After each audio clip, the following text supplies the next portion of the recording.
Hey everyone, it's triplemangothreat, and today we're talking about Zendikar Rising.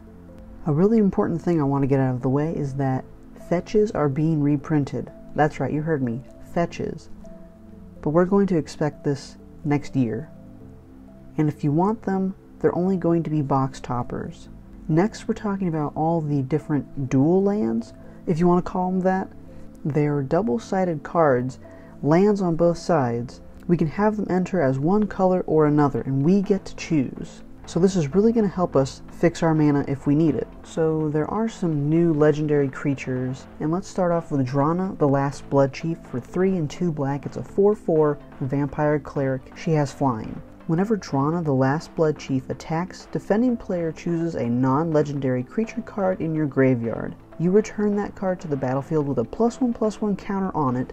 This creature is a vampire in addition to its other types. So this can be your commander, and we can make it a vampire tribal deck without even purposely doing it. We just have to get our creature from the graveyard to the battlefield with our opponent choosing it. Next up is Xerath Sawn, the Trickster. For 3, a blue and a black, it's a 4/4 merfolk rogue, and he has flash. You can pay 2, a blue and a black, to return an unblocked attacking rogue you control to its owner's hand, and put Xerath Sawn, the Trickster, from your hand onto the battlefield tapped and attacking. Whenever Xerath Sawn deals combat damage to a player, you may put target permanent card from that player's graveyard onto the battlefield under your control. This can be a really cool mill type of deck.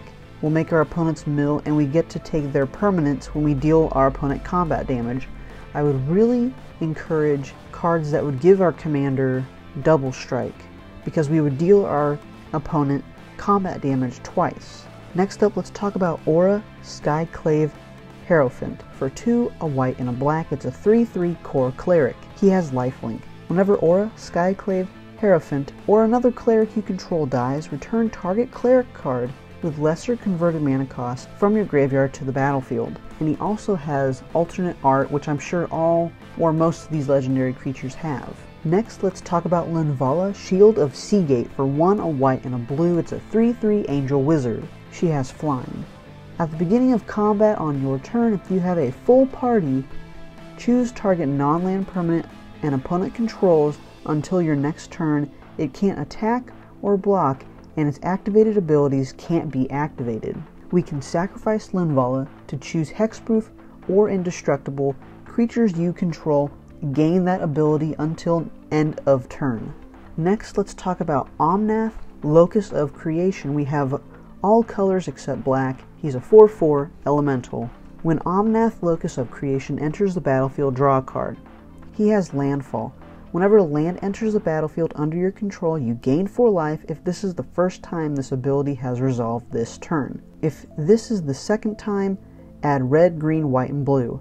If this is the third time, he deals 4 damage to each opponent and each planeswalker you don't control. So this is another great deck to have landfall in. And let's talk about the next card that will go really well with it is Lotus Cobra. For 1 and a green, it's a 2/1 snake. It has landfall. Whenever a land enters the battlefield under your control, add 1 mana of any color. Thank you guys so much for watching. Let me know what you think in the comments below of all these spoilers coming out. I'll see you in the next one.